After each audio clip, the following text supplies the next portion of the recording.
Hello, greetings. Doing a video again. There may be many small videos, short videos I'll be doing short. So find it hard to find the right words, but I will try my best. I'm so exhausted with this lot of negativity on me and feeling cold. So let's see.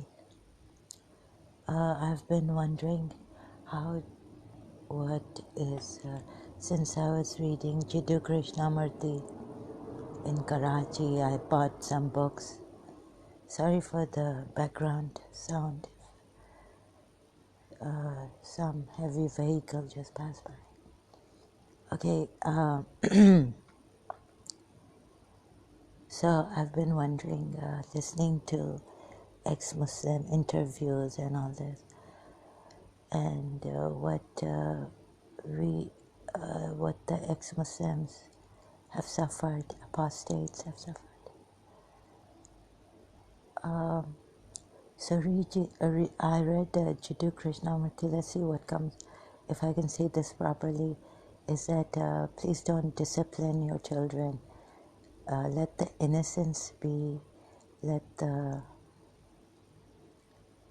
Let them grow in ways, without conditioning, religious practices, disciplining. Because Jiddu Krishnamurti said even discipline is a form of force, violence. And so if you can read Jiddu Krishnamurti, you would make it very easy for me to help yourself, and we can help better the world. And by the Muslims leaving, ex-Muslims have left their religion, so they have become atheists now. Surely they must have reached some emptiness, like there's nothing.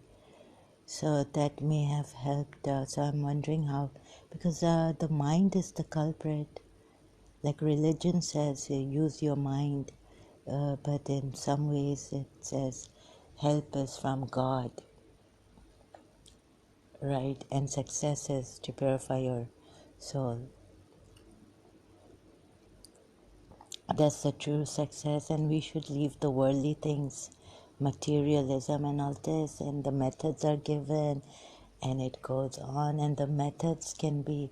So I was wondering why the methods like Salah, the religious practices didn't help me much progress, in the sense that become needless, become detached from the world and the material things, right? I contemplated, then found Jiddu Krishnamurti's book, so I'll just first say that I felt that the mind was the culprit. The reason why atheists, whether they hold on to the mind things or whatever, but in some other way they've reached rock bottom, right? So it's like nothing now. And that hope or the emptiness is there, like there's no God. No God, so nothing. So that may have helped them, the ex-Muslims becoming atheists. I'm just trying to contemplate, I've been trying to contemplate on that. What makes them so strong and better than the religious people? Some of the religious people, or what makes a human being a good human being, right?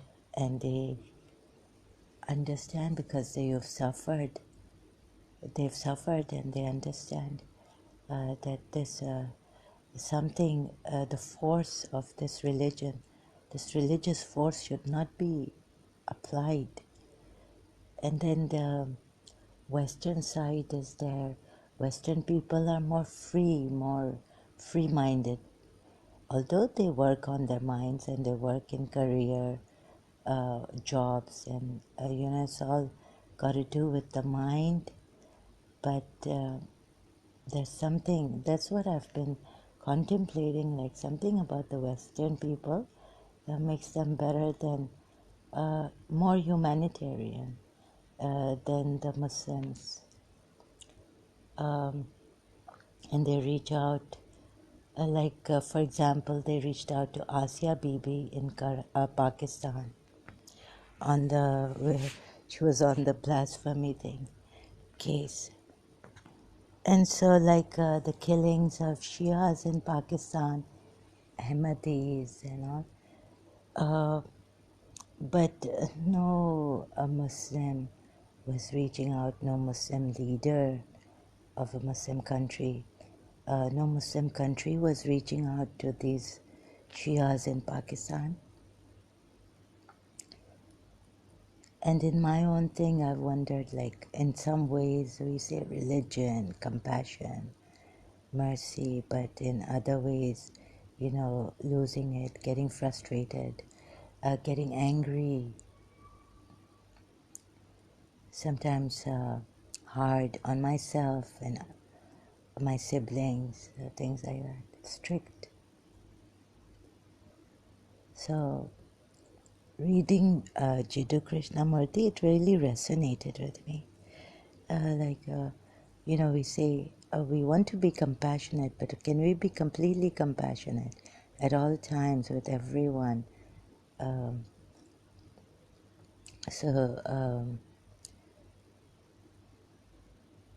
I saw that no, I couldn't because there were times what I've done, I went into introspection, inquiry, and something clicked. And I knew that this religion didn't have the answer because praying namaz, doing these rituals, practices doesn't make a person a better person. Maybe a person is lucky to have a good family, good religious, true religious people or something like that. Maybe they're lucky, but we do get angry. And that Yazid and its army, as Shias, we are told that they will never be forgiven and this and that, right? I don't know how to give a good example here or to tell you that, to show you, if I may, that this religion is, not something that can make us good human beings. It doesn't have that. It has force, and disciplining, you're forcing the person using aggression.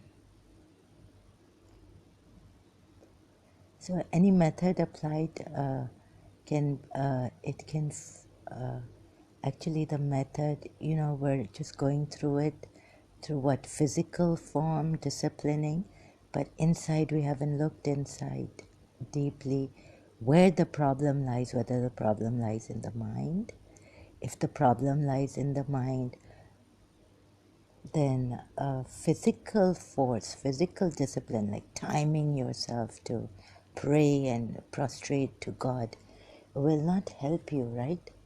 And it doesn't. It may be slow but it may help a little bit, but it may be slow, very, very slow. Or some people have had it hard in life, so like one of them is me. I feel I've tried to be like, can you be completely compassionate in your life? What is compassion? Kindness at all times, no force. I've seen that physical force used is a weakness. If I have been physically, like, let's say I take my hand on someone to, discipline that child or that person, then I'm using force, which is my own weakness, but the physical punishments and the physical things, methods used to discipline ourselves.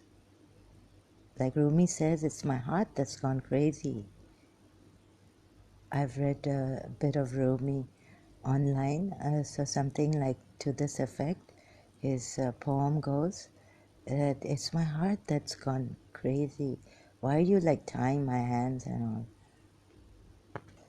Yeah, so in this way I've been inquiring and introspecting, trying to find, analyzing, but then I found that no, you can't use the mind because the mind is not going to take you very far. It's limited. Compassion. Can you see that this kindness, where does it come from? For example, just take kindness, right? So you can have you can write in your book, right? We used to get this in childhood in our school, like this punishment, write 10 times, I will be a good person. Or write 100 times, I will do good this time. I will not misbehave. I will be a good person.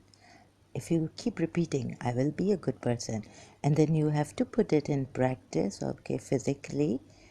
Okay, today I'm going to do a good deed.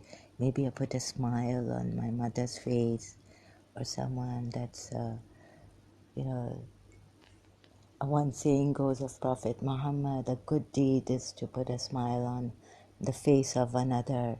I've read this in Dale Carnegie's book, Stop Worrying and Start Living.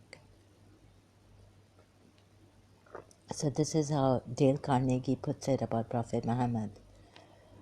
So you can do a little good deeds, but you see, even the good that we are doing, we have to sometimes force ourselves,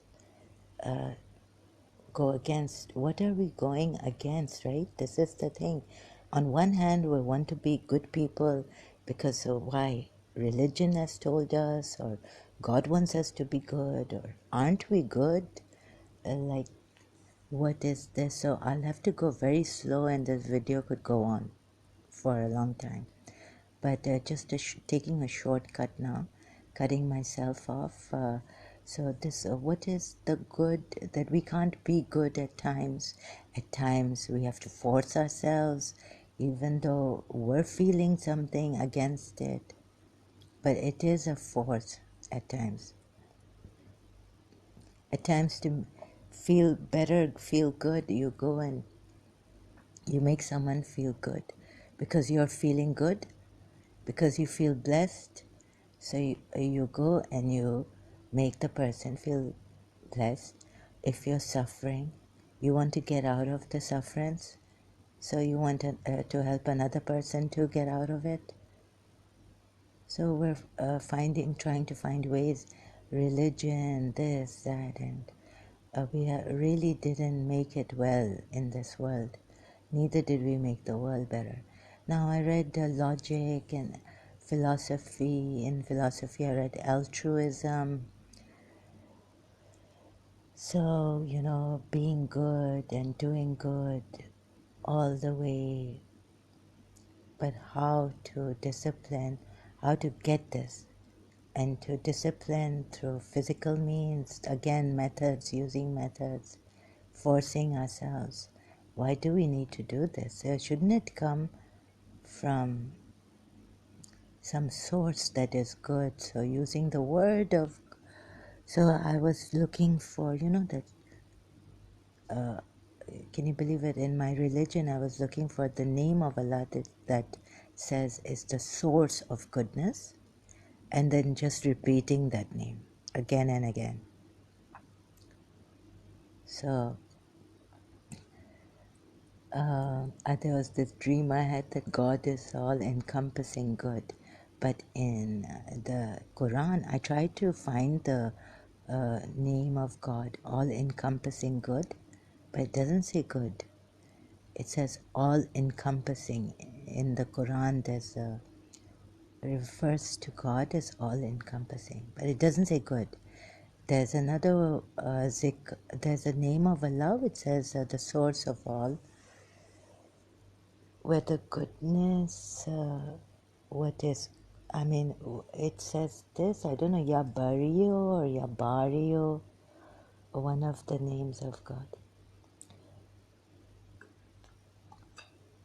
So we invoke that to have full goodness inside of us that God has, without disciplining, using forceful methods and all this, but repeating, just knowing the name. Yes, this is what I want, making an intention and saying that I want this. It's like in like meditation, you repeat a mantra, you keep repeating a mantra, and then you become like that.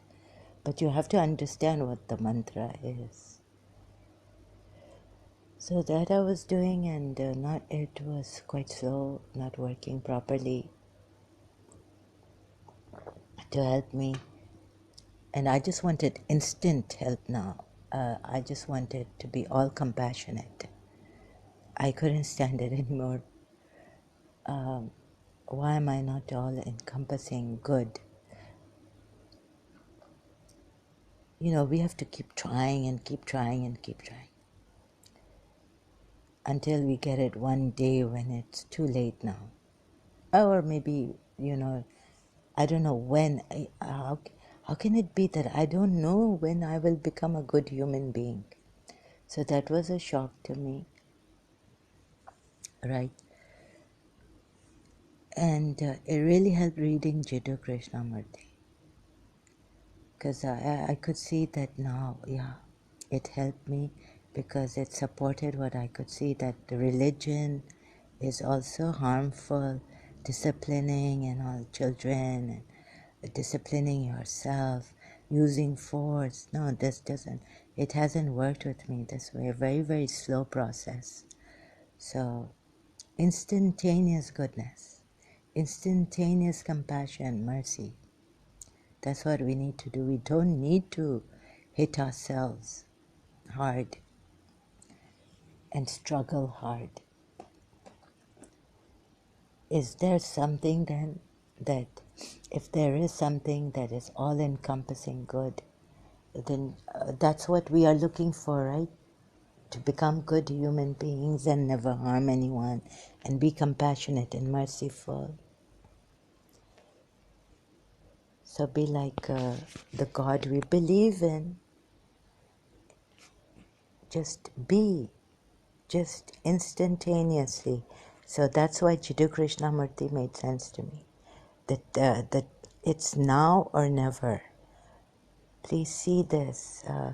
And so the seeing happens. What kind of a seeing happens? Through the mind or through the all-seeing?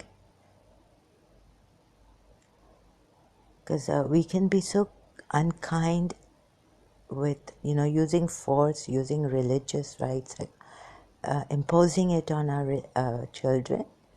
And then those children who are leaving, or those family members who are leaving Islam, what kind of things we make them go through. We torture them. We make it so hard on them. Is this what religion really wants? They just want to be good people. And then we are told, no, we're trapped in this religion because you can't be good. Don't even think yourself that you can enjoy out of goodness' sake being good. It's God's sake that you need to be good. And then this is the tone we use for our children. And those who are leaving Islam, even adults and all, who want to leave Islam. This is like a parent trying to impose its rules and regulations on others. And this is not right, because I've also read and done I'm Okay, You're Okay, the book, if you know about this book title, I'm Okay, You're Okay. So parent, child, adult, we should have a balance of a little bit of parent, adult, and child. So someone drew circles. I went to a priest who was a counselor, my counselor, and he showed me how to have a balance. A parent is that imposing, I told you so, rules and regulations. You have to follow them. You have to. You. Then the adult is the mind, using the mind. The child is the heart, the feelings, and all this. Innocence. So in all this, it was very confusing. But what struck me is Jiddu Krishnamurti's books. To see and to really observe without judgment. And sometimes religion has reached that point of judgments because we say, oh God, now Allah and His Messenger, they have the authority. So Jiddu Krishnamurti explained about the authority that comes, and I was like, I could see that this was true. You see, we get awestruck by authorities, how we revered the Prophet Muhammad. If Prophet Muhammad came now, I would be like, awestruck and this and that. Then how can they teach you if you are so awestruck? If God comes now, I mean, not in Islam, but in Hinduism, or Christ comes now, wouldn't you be awestruck? So this is Jiddu Krishnamurti explained about authority and the bad thing side to authority.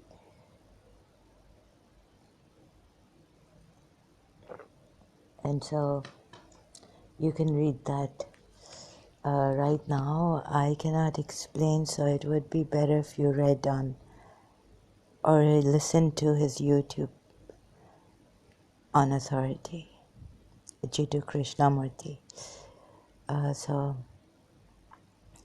who is to change and what is to be changed and what is the brain. I went into the brain, then I went to Descartes, and so I said, now what is this? So is it that my mind exists, therefore I exist? And all this I did. I put my mind aside, my thoughts aside, and there's something I found, like I named it pure awareness. So, okay, I haven't given the answer to why atheists are so better or stronger, or maybe some better than some religious people even. But I'm still contemplating, just to let you know that I'm contemplating on that too. Like, is it the mind? How to be a good human being? Like, what makes a human being? How to be all compassionate, right? And God can be all compassionate, but can human beings be all compassionate? Because you see, the mind has this problem of either it's in the past or the future.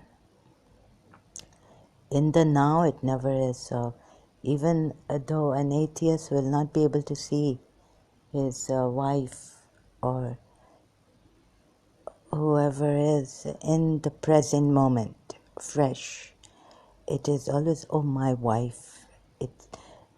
She is my wife and she did this before, and so I have loved her, and I love her because of this thing. But if you go deeper, you'll see that even an atheist would not be able to love someone fresh, like Jiddu Krishnamurti puts it in his book. Like, what is love? What is that flowering of that? Like how naturally that when you leave everything, when you see, observe what comes out of nothingness, emptiness, when you're observing without judgment, without the past, without the future, without any motive, any wanting anything, desiring anything, just observing. What is this?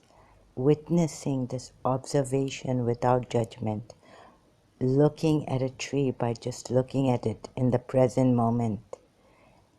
or not even naming it. Oh, this is the mulberry tree, and I know, like, oh yeah, not all this knowledge collected information, and then we're showing, oh, I know this plant is, no, nothing like this. Leave this alone. Just seeing a flower for nothing but that flower for the present moment, not scientifically trying to look for things, if there's any benefit in this herb or flower that I can use or something like this. But just observing without judgment. What is this? That can set you free. And it can be now. You don't have to pray 5 times a day, every day, every day, every day. And repeat, repeat, repeat. Sometimes even in Arabic, when some non-Arabs don't even know what they are saying. Not even, you can't pray. You can read Quran in Arabic and then translate it from your language to your language, Arabic to your language, but you can't read your obligatory 5 times prayers in your language. You need to read it. You need to recite or pray in Arabic. Some of the things still I don't understand.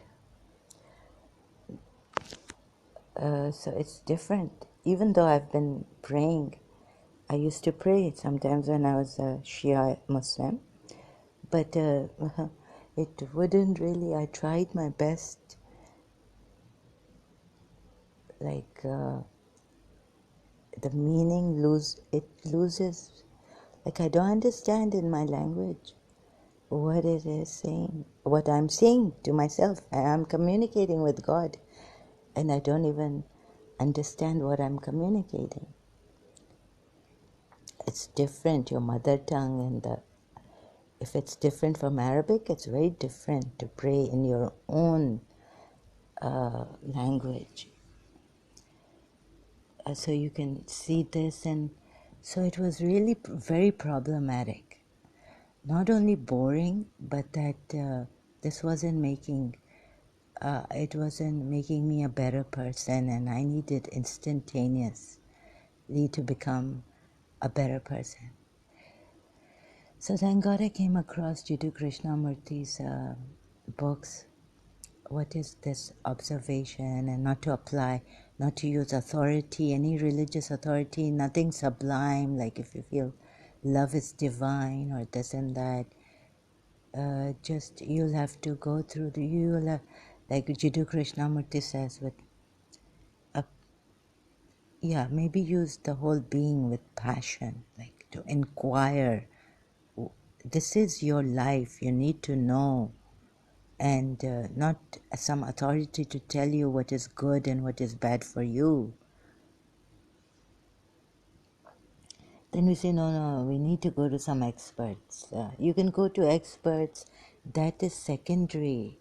But about your life, you live it, and we can have those people who want to become lawyers, experts, this and that. Even though in law there are some loopholes that I wanted to reform, and I found mediation.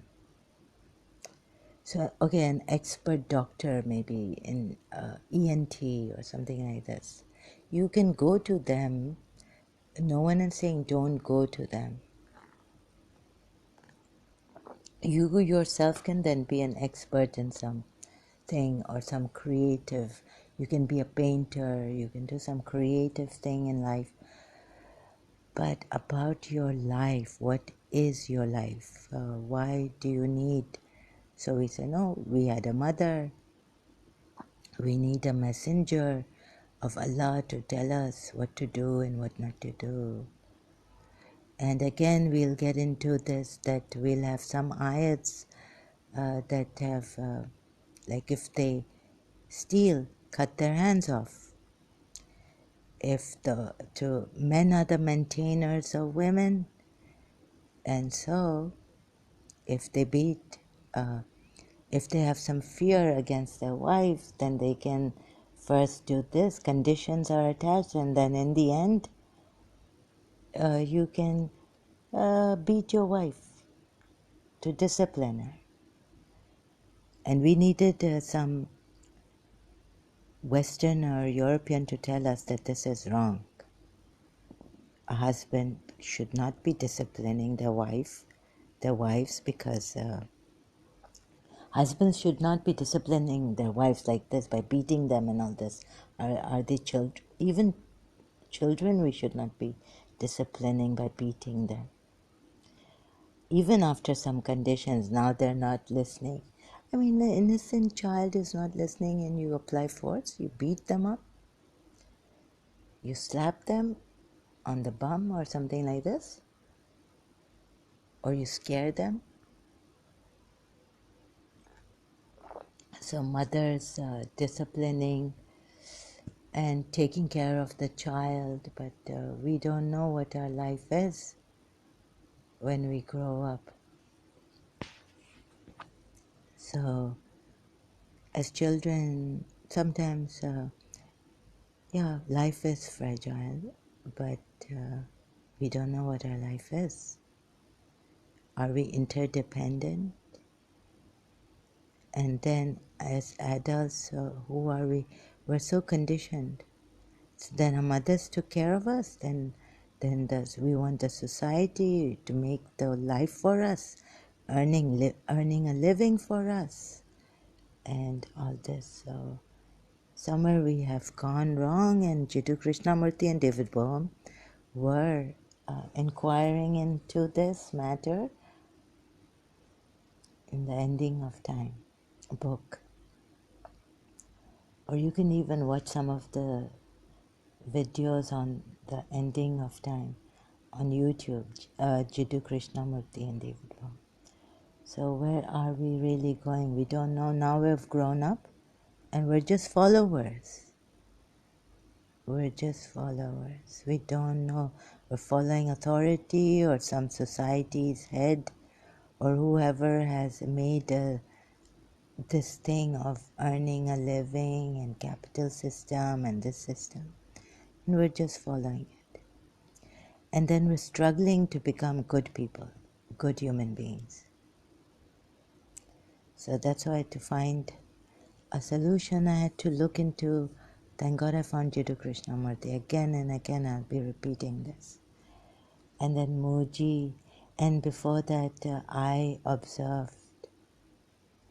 So put my mind aside and saw that the life, the awareness and the being both are here without the thought. So can this be it, just without the thought? When thought doesn't interfere. So this is our being, this is our true. Is this then everything, the solution to all? And so we don't need religion, we don't need authority. Please see what it has done. Go through some of the videos of ex-Muslims and what they have to go through to leave this religion, what their family members and friends have made them go through, what hell, what torture, or what torment. Is this, do you think this is right? This is what religion is all about, to force people and torture them, to bring them back to this religion? Have you been perfect in religion? Instantaneously, have you, when they say that not to use authority or this and that? I mean, not to, no, they say that not to use any other authority than what the authority, who are you, right? The Muslims tell us, who are you? So who are they? Did Rasulullah give a full, instantaneous solution to our problems of life? No, he didn't. There's still people, Muslims who are rude, some of them molesters, child molesters. Some of them on the roads of Karachi, Sadr, touching women, and really frustrated beings, Muslims.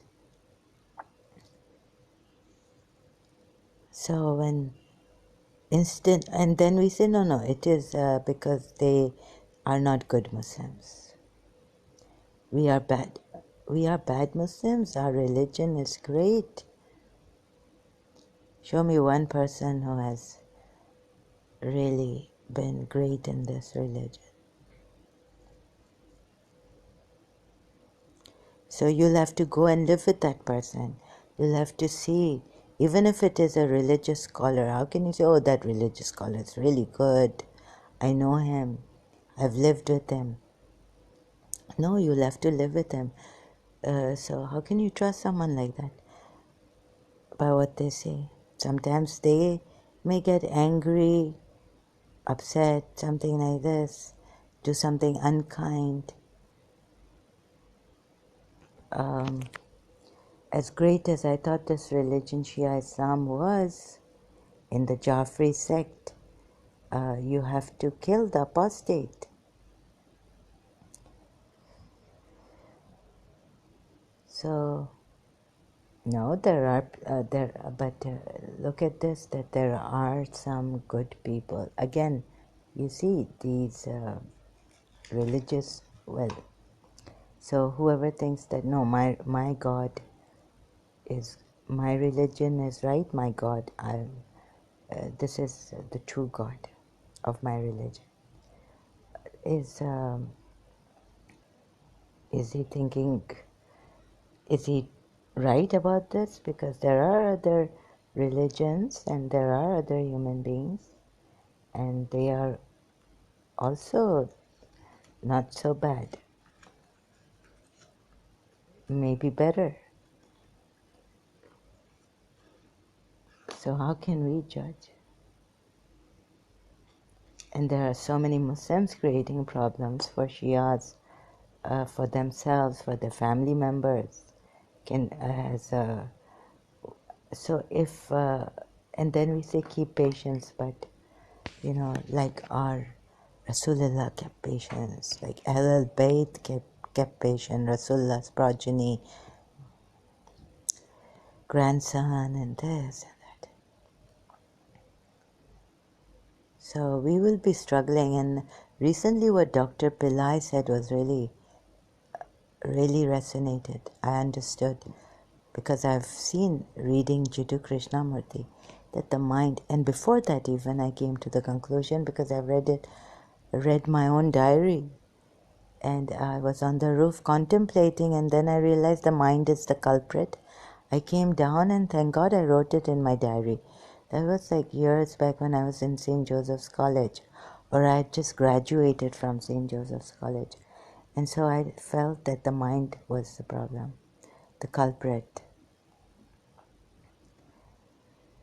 So, in short, summarized, mind is the culprit, and so we use the frontal lobe, that's what Dr. Pillai said, which will not take us very far in being a good human being.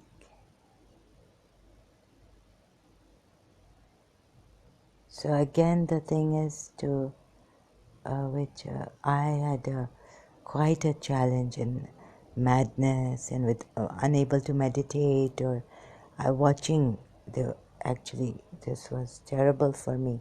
Go to the bathroom and someone is watching. So I had quite a challenging time with this, becoming a good human being and wanting to contemplate and find instantaneous, with the reading Jiddu Krishnamurti books also during that time was very challenging for me in Karachi, with the voices and schizophrenia and all this, and the negative energy. So they were saying, no, you are losing, and no, Jiddu Krishnamurti thing will not work. It's not practical. Go back to religion. Go back to Imam Hassan. You see, likewise now, it's like I'll have to use Radharani and all this, but you can't hold on to that. It won't help for long. That will also take some time. The Hindu religion, I will have to use mantras.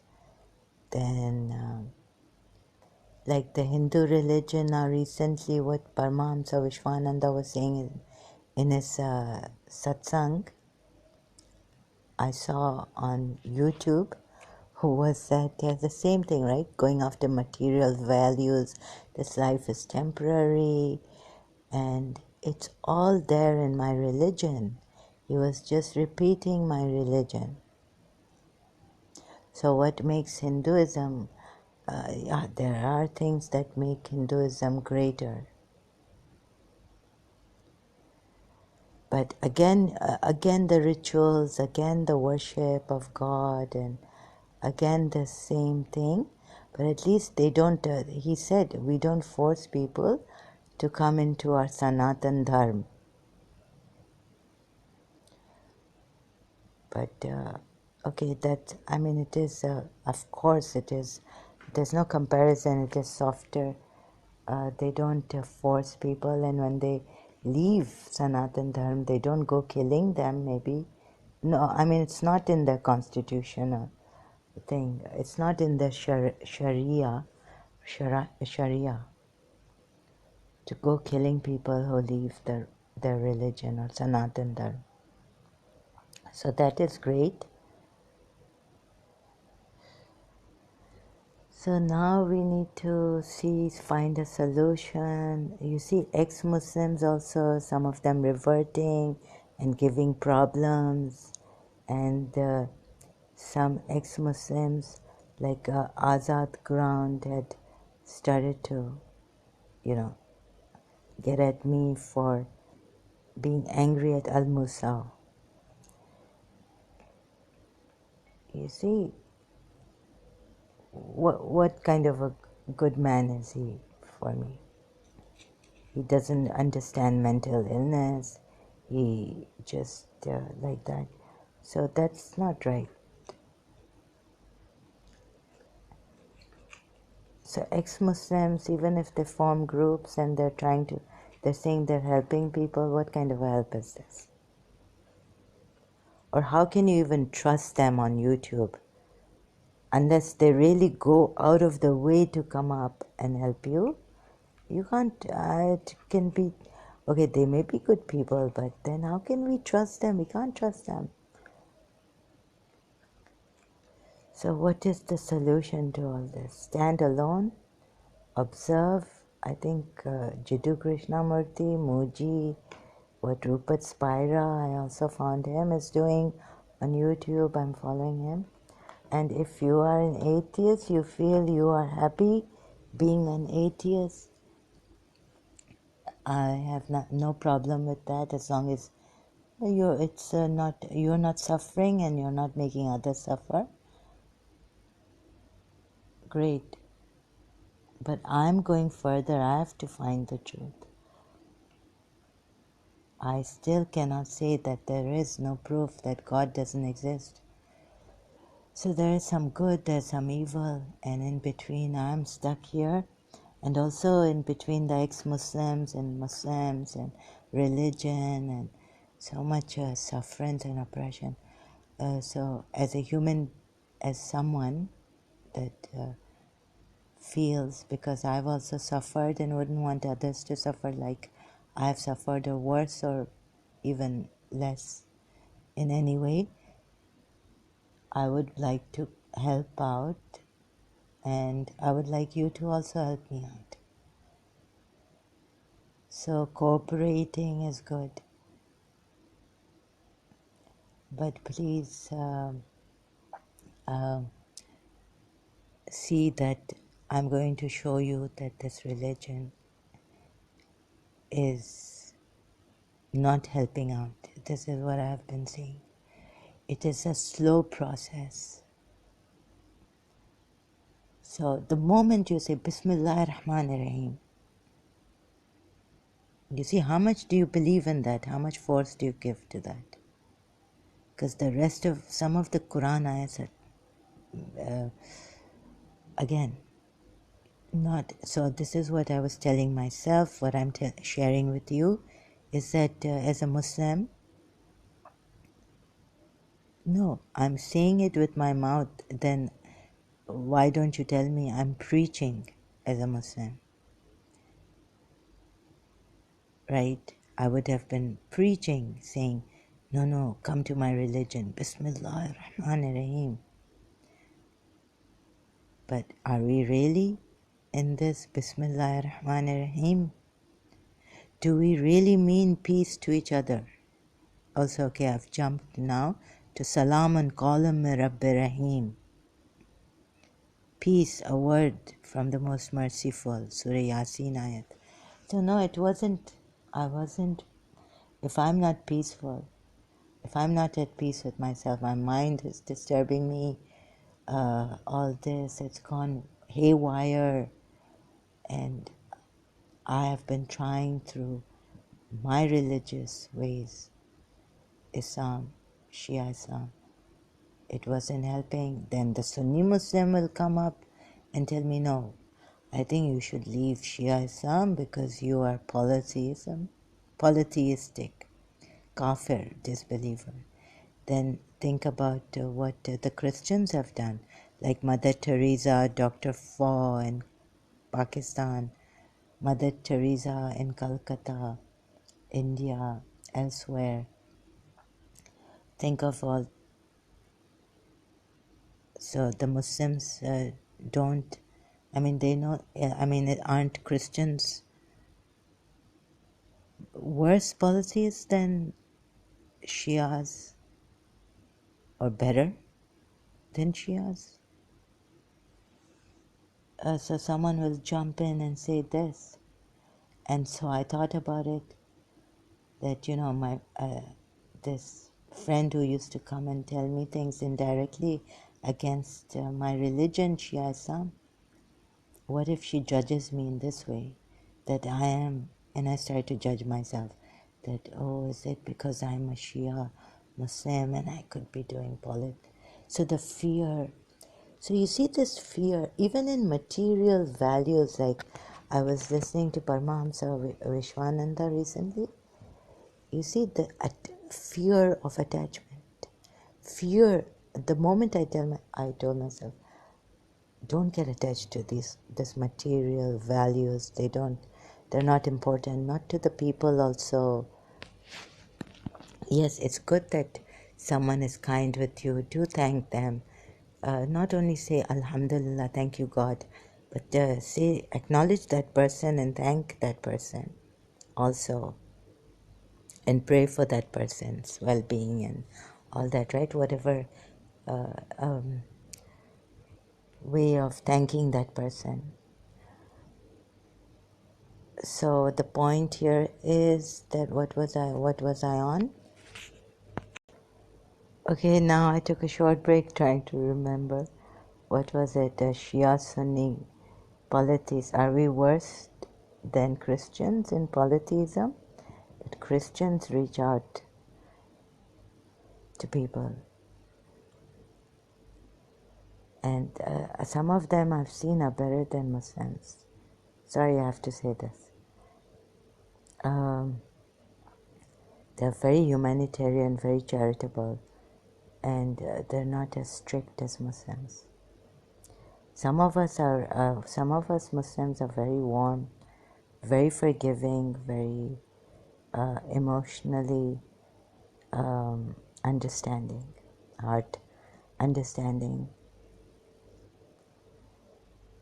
Yeah, we have some good things in Muslims, and we have some good things and great good in Christians and all this, but the best are Hindus. Just kidding. No. So recently I saw this video, but that's another story now. Another video This Sindhi guy Sindhi gentleman was saying that they are changing Christians. A lot of money is being invested in converting Hindus, and they have been converting to Christianity.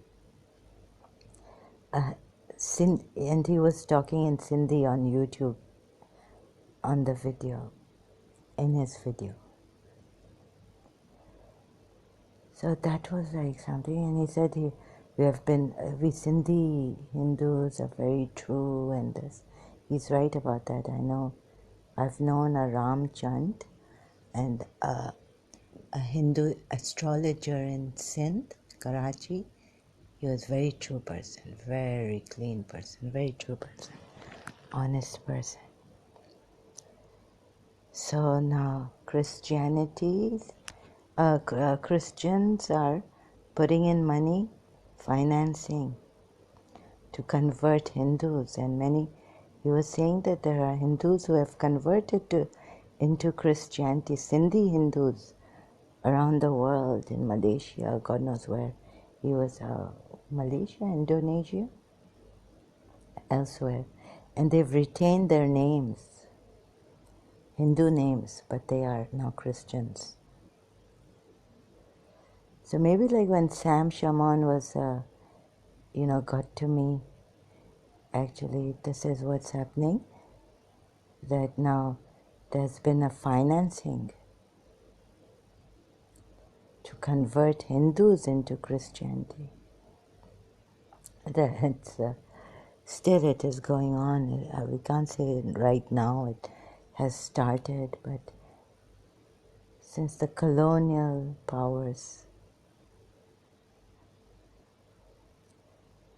So Hindus have great, Hindus of ancient times. I know a Hindu philosopher, astrologer, sorry. He was a very nice man, very generous. Very honest man. So, see, the Hindus, Sindh, we had all these, but our Khoja Sindhis, the Khoja Sindhis from my mother's side, they have not been so like the Pakistani, some molesters, and they have been decent people, not molesters or things like that. I found them Shias, Khoja Sindhis, very decent. So, but still I feel that if we had remained Hindus, ancient time Hindus, we would have, Pakistan would have been better, Sindh would have been better, Punjab would have been better, Kashmir would have been better. And Pakistan would have been better, right? I said this. So Islam hasn't done much good. It's caused so much pain and suffering, killing of apostates, killing of Hindus, converting them, forceful conversions. Now it's happening so badly in Pakistan against the Hindu community, Christians also. These things are going on. So what to do?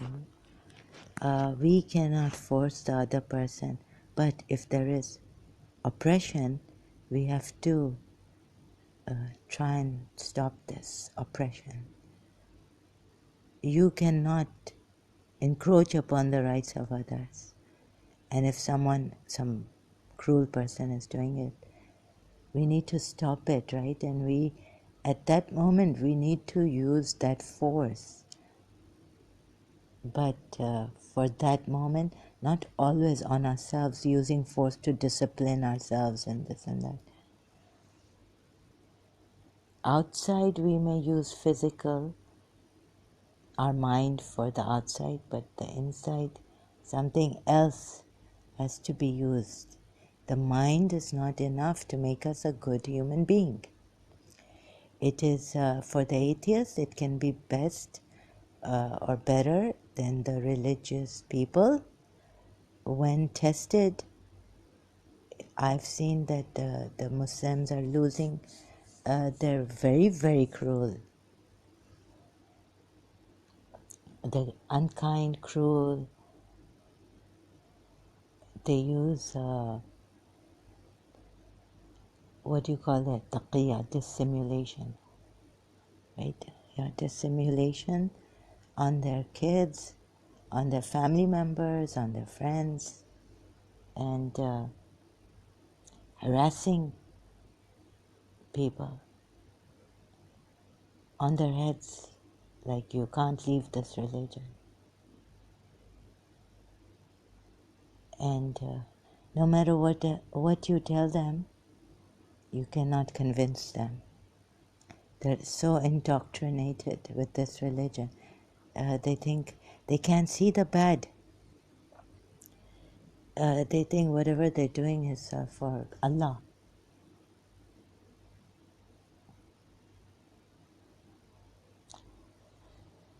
So Allah, let's see, this is for Allah. But if you ask my heart, I think the non-religious people, the secular people have been better than the Muslims and the Muslim leaders who didn't say anything. A Pakistani lady, a Pakistan problem of killing genocide of Shias was taken to in UK. This problem was taken to the UK. What kind of Muslims are you? To not reach out, take immediate action against your own fellow Muslims who are from a different school of thought, but do you think they are kafirs? So, and then I was contemplating on the Shia leader, Iranian, who had killed long time ago. Minority Sunni Muslims, oh God. So wondering why the Iranians turned out, some of them, so terrible. Wondering why so much molestation and terrible things in Pakistan. So wondering about what Yahya Khan made his army do against the Bangladeshi women, raping them and all this. That's why maybe, and because of that too, in Pakistan, the Pakistanis, very lecherous molesters and touching and frustrated and all this. But it's also this religion. And also this religion, and also look at what Yahya Khan did to Bangladeshi women, made his army do, raping them and this and that. And we call this religion. And this is your authority. The Prophet Muhammad, that you can rape the women. So please read your books and read about your authority. Sunni Muslims, what is in Sahih Bukhari and what is in the Sirat of Prophet Muhammad. You can't, if you adopt a son, you can, this is in the Quran also, you can marry your son's divorcee because she was of a high position. This is your authority. You can't make a captive from this war, in the war, the adversary side. You can't make them, their women, your sister, or even in humanity, fellow human being, without marrying them or using them. And then this thing in our, right? Which Muslim will call me a sister? I will help you financially, unless, of course, it's family first. So the wife who gives you that, you are paying. Even if my father had four wives, right? My father would be giving more to his wives than me. And this is what happened, that his other wife was enjoying more because she had given him children and he was having... And what was I at the age of, let's say, 21, 20? I was in St. Joseph's College. The admission fees was so less, and all this, right? So, no, certainly the wife enjoys more money and more rights than the first wife's daughter. So, what has your authority given to us?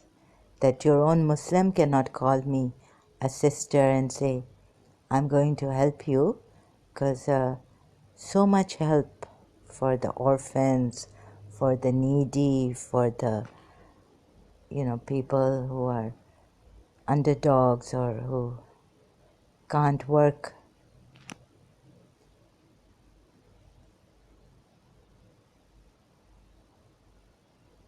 Maybe you can use, so the men are the maintainers in Islam.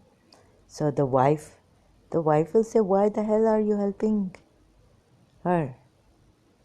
You've got your own children, you've got grandparent, you're a grandparent, you've got, maybe, you would like to save some for your grandchildren. This is Islam, this is the Islamic authority telling you, let her get married. That is better. Get married. If you have any fear of adultery, even maybe fornication, better to get married. Not out of love. This is the authority telling you. And keeping away so how great we Muslims have been, how humanitarian we have been. But there's no sister and brother. Only blood relationships count the most. So yes, give to the poor, the wayfarer, but first give to your wife, your own children. Yes, first take care of yourself.